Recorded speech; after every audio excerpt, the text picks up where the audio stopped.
कि इसी महापुरुष ने कहा है, अगर देश का भविष्य जानना है तो उसके स्कूलों में पढ़ रहे होनहार बच्चों को देखें। उन्हीं बच्चों का भविष्य के लिए सरकार ने 34 साल बाद एक नई शिक्षा नीति लेके आई है।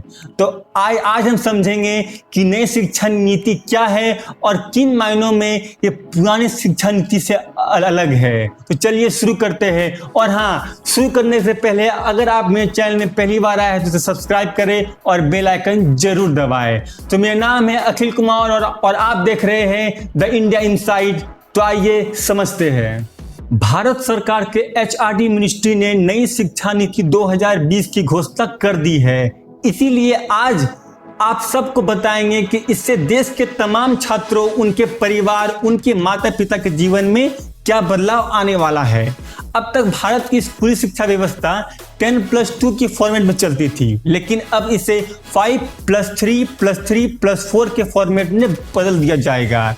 इसके तहत स्कूल के पहले 5 वर्ष की पढ़ाई फाउंडेशनल स्टेज मानी जाएगी, यानी इस दौरान छात्रों के लिए मजबूत नींव तैयार किया जाएगा और इसका करिकुलम एनसीईआरटी द्वारा तैयार किया जाएगा। और इसमें प्री प्राइमरी के 3 वर्ष और पहली और दूसरी क्लास के 1-1 वर्ष भी शामिल होगा। इसके तहत बच्चों को खेलकूद और अन्य गतिविधियों की पढ़ाई कराई जाएगी, यानी इन कक्षाओं के लिए पहले जितना किताबों का बोझ अब नहीं होगा। यानी छोटे बच्चे अब जो स्कूल जाया करेंगे वो बहुत किस्मत वाले होंगे। तो ये था हमारा पहला 5 वर्ष का स्टेज। इसके बाद अगले 3 साल यानी तीसरी और 5वीं कक्षा के दौरान स्टूडेंट्स के फ्यूचर के लिए तैयार किया जाएगा और इस स्टेज में स्टूडेंट्स को science, math, arts, general science जैसे विषय को पढ़ाया जाएगा। इसके नेक्स्ट 3 साल मिडिल स्टेज माने जाएंगे। इस स्टेज में स्टूडेंट्स के तय पाठ्यक्रम पढ़ाया जाएगा। अब जो आखिरी स्टेज है, इसमें कक्षा 9वीं से 12वीं तक शामिल रहेगी। इस स्टेज में स्टूडेंट्स को किसी सब्जेक्ट में गहरी समझ पैदा किया जाएगा और इस स्टेज में छात्र अपने मन मुताबिक सब्जेक्ट चुन सकेंगे। लेकिन सबसे इम्पोर्टेंट बात है कि अब स्कूल में पहले जैसा स्ट्रीम सिस्टम नहीं होगा, यानी अगर आर्ट्स का कोई छात्र फिजिक्स पढ़ना चाहे तो अब वह ऐसा कर सकेगा। लेकिन संभव है कि अलग अलग सब्जेक्ट का पूल तैयार किया जाएगा और आपको सब्जेक्ट इन्हीं पूल में से चुनना है। यानी अगर साइंस के स्टूडेंट को हिस्ट्री पढ़ना है और वो इसके पूल में शामिल है तो ही वो इस सब्जेक्ट को पढ़ सकता है।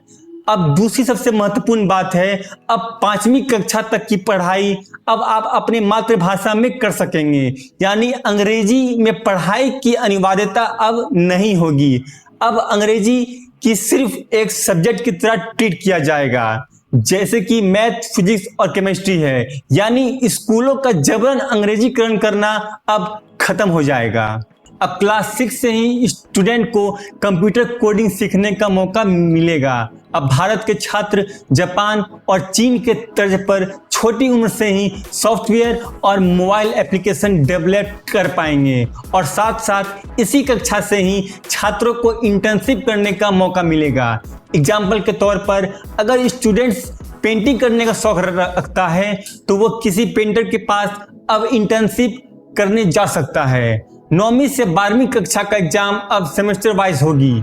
1 साल में 2 सेमेस्टर होंगे। हर 6 महीने पर एक एग्जाम होंगे और दोनों सेमेस्टर के अंक को जोड़कर आपकी फाइनल मार्कशीट को तैयार किया जाएगा। अब एक स्टूडेंट के तौर पर आपको पूरे साल पढ़ाई करनी होगी। इसके अलावा बोर्ड के एग्जाम को आसान बनाया जाएगा और छात्रों की क्षमता पर ज़्यादा ध्यान दिया जाएगा। रटने की क्षमता पर कम और समझने की क्षमता पर ज़्यादा ध्यान दिया जाएगा। स्टूडेंट के रिपोर्ट कार्ड को भी पहले की तरह तैयार नहीं किया जाएगा। इसी स्टूडेंट को फाइनल मार्क्स देते समय उसके व्यवहार, एक्स्ट्रा करिकुलर एक्टिविटीज, उसके ओवरऑल प्रदर्शन का भी ध्यान रखा जाएगा। इसके अलावा रिपोर्ट कार्ड को 360 डिग्री असेसमेंट के आधार पर बनाया जाएगा। इसमें छात्र खुद को असेस करके खुद को नंबर दे सकेंगे, साथ साथ छात्र के दोस्त भी आपको नंबर दे सकेंगे। अब समझते हैं कि कॉलेज में एडमिशन लेने वाले और फिलहाल कॉलेज में पढ़ने वाले छात्र के लिए भी इस नई शिक्षा नीति में भारी बदलाव किया गया है। अब छात्र कॉलेज में एडमिशन लेने के लिए कॉमन एप्टीट्यूड टेस्ट दे सकेंगे। यानी अगर किसी कारणवश आपको 12वीं कक्षा में नंबर कम आती है और आप किसी कॉलेज में डायरेक्ट एडमिशन नहीं ले सकते हैं तो आप कॉमन एप्टीट्यूड टेस्ट भी दे सकते हैं और इन टेस्ट की प्रदर्शन को आपकी 12वीं कक्षा के नंबर के साथ जोड़ दिया जाएगा और उस आधार पर आप किसी भी अपने मनपसंद के कॉलेज में एडमिशन ले सकते हैं। ग्रेजुएशन की पढ़ाई को 3 और 4 वर्षों में तोड़ दिया जाएगा। पहले अगर आप कॉलेज की पढ़ाई बीच में ही छोड़ देते तो आपको कोई डिग्री या सर्टिफिकेट नहीं मिलता, पर अब ऐसा नहीं होगा। अब अगर आप पहले वर्ष में पढ़ाई छोड़ते हैं तो आपको एक सर्टिफिकेट मिल जाएगा और अगर आप दूसरी वर्ष में पढ़ाई छोड़ते हैं तो आपको डिप्लोमा की सर्टिफिकेट मिलेगी। अगर आप तीसरी वर्ष में पढ़ाई छोड़ते हैं तो आपको बैचलर्स डिग्री मिल जाएगी और अगर आप पूरे 4 वर्ष करके पढ़ाई छोड़ते हैं तो आपको रिसर्च के साथ डिग्री मिलेगी। स्कूल की तरह आप कॉलेज में भी मनपसंद सब्जेक्ट चुन सकेंगे। इसे मल्टी एंट्री और मल्टी एग्जिट कहते हैं।